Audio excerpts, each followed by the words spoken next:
Hi, my name is Cadence and I'm 9 years old, and I am from the itty bitty island of Saipan.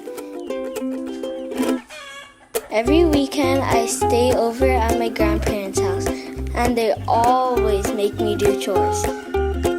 I have 3 jobs: clean the yard, feed the chickens, and get my grandpa his drugs. Not the bad drugs, the natural kind that grows on his trees. It's called betel nut, or in our language, pugwa. My mommy told me when she was a little girl, she did this for her grandparents too, same as my grandmother with her grandmother. My ancestors have been chewing for thousands and thousands of years. Pugwa has been in the Marianas as long as the Chamorro people have been in the Marianas. The first Chamorros, wherever they came from, in Taiwan and Southeast Asia, that they brought it with them. Pugwa had a ceremonial significance before. In ancient times, for example, when families would come together to be joined in marriage, you exchange pugwa, or you chew pugwa together.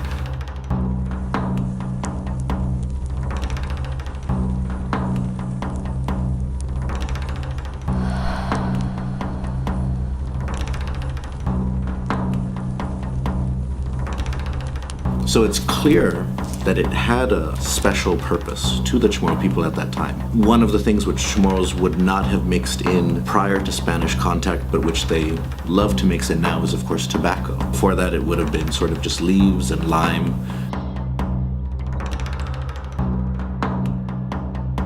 It's different now because if you want to chew, you can just buy it. That leads to then strains on the people and the culture.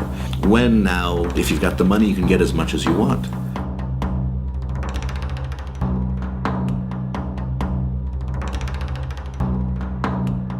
It may cause sort of adverse effects because of that ability to kind of keep chewing, and it's not necessarily tied to what you grow or what you trade for.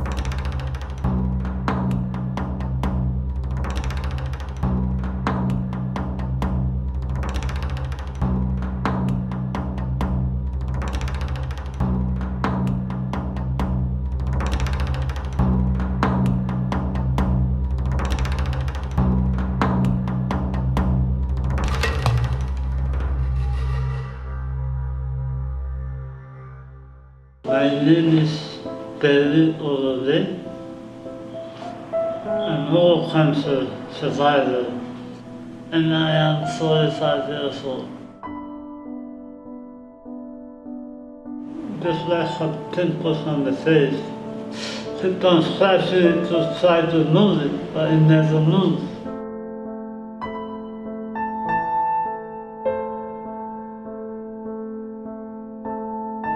I put the blame on me because I hide it.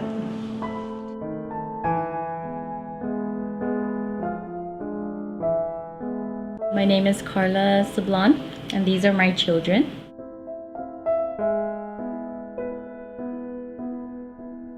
To my left is Camilla. To my right is Kamaya and Frontia. Was nicer than mommy. Very friendly. Never knew how to say no.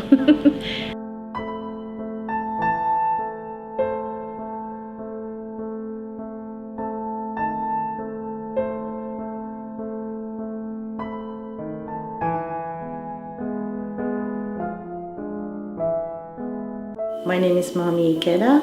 I lost my little brother, Kazunori Ikeda. Everybody call him Kazu.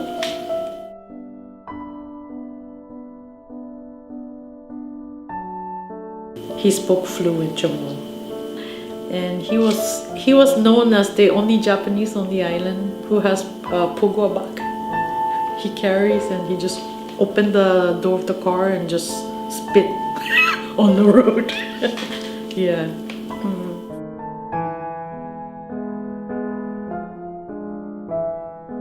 My name is Lori Ogumaro, and I am a board member of the Commonwealth Cancer Association. In 2012, my son was diagnosed with oral cancer.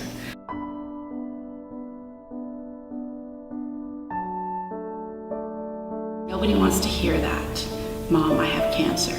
So what do? You know, your instinct as a parent, as a wife, a mother, you want to, you know, get the best treatment you can.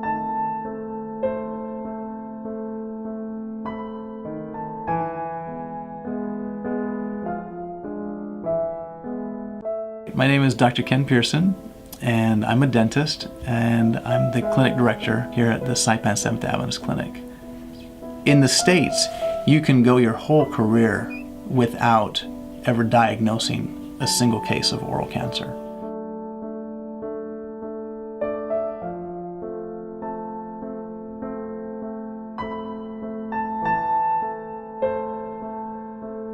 There definitely has been an increase of diagnosis. You just don't know if it's because of greater awareness or because of the incidence actually going up. Half a day, my name is Yvette Paulino and I'm an associate professor at the University of Guam, and I'm also an investigator with the University of Guam Cancer Research Center. Oral cancer pretty much is any cancer in the mouth area, so that would include like your lips, your tongue, your cheeks, the base of your mouth. Over time, they'll develop their tolerance so that they may no longer feel the effects of the beetle nut itself, and so they may start to add other ingredients to try to get that same effect back. Oral cancer is usually a non-painful little lesion. You know, it can start with like a little ulceration or a bump or something on the skin. Most of the time it's non-painful or a sore that is not really sore, and so people don't really pay attention to it, and usually due to some sort of repetitive outside stimulus. That's where betel nut comes in, and tobacco and lime and the things that are added to it. And the lime actually, it changes the pH, so it infuses into the bloodstream a lot faster.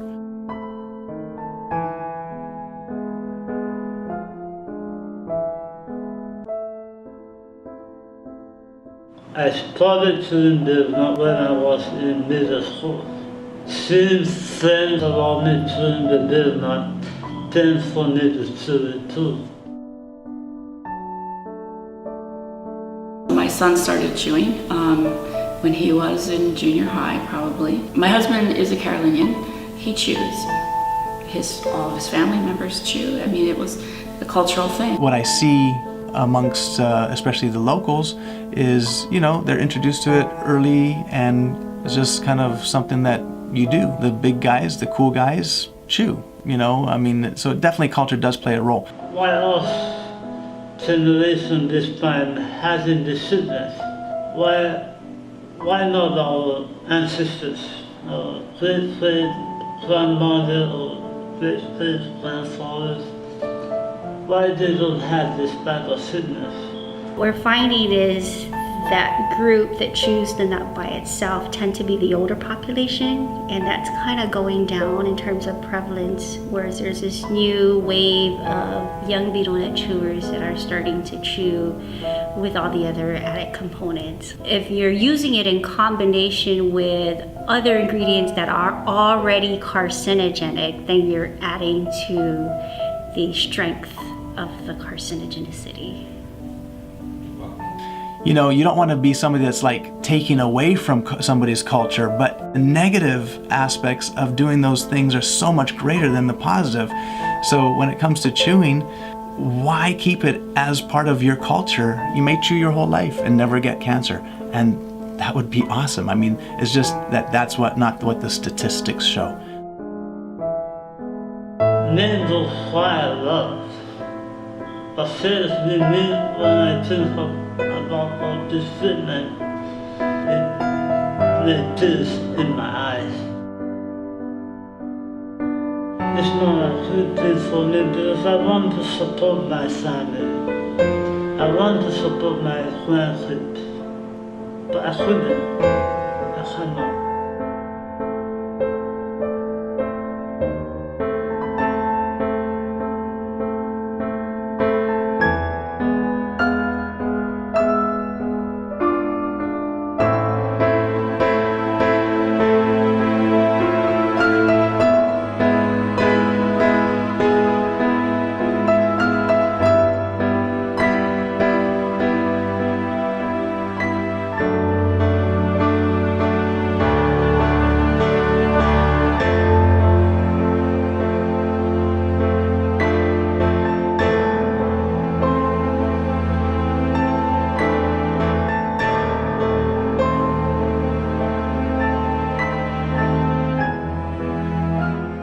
me, because he was the last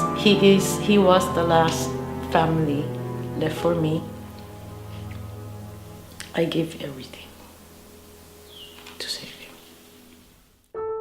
That was one of the biggest regrets he had, was, you know, not making better choices and not being able to be here, you know, to see his girls grow up. My son is lucky because it was found early.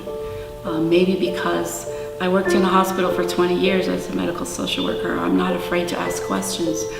What about those other people? They can't advocate for themselves because they don't know the questions to ask. So that's part of why the Commonwealth Cancer Association is here, is to be an advocate. I thought that I'll be on my own until a family member mentioned about CCA.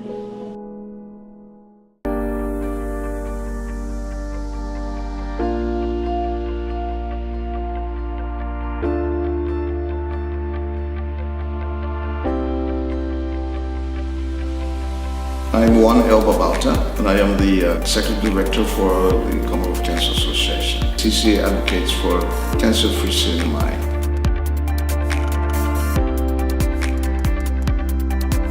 The Commonwealth Cancer Association is a charitable organization in the cinema, and it runs by 7 board members. It runs through all volunteers.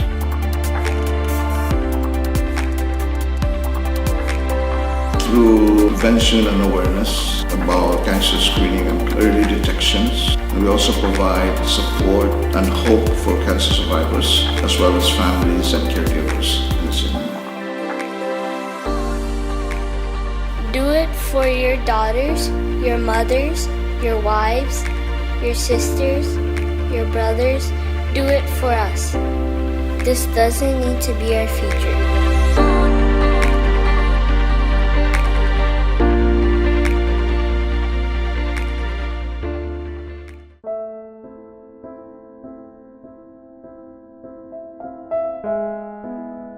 But right now, he's in Philippines, getting treated because he has that old thing, you know.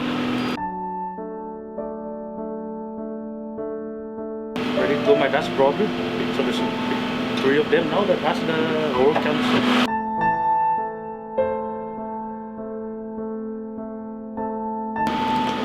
Got a daughter, she's 5, thinking about watching her grow. Got a baby on the way. I'm trying hard right now to cut down, but at the same time it's very hard.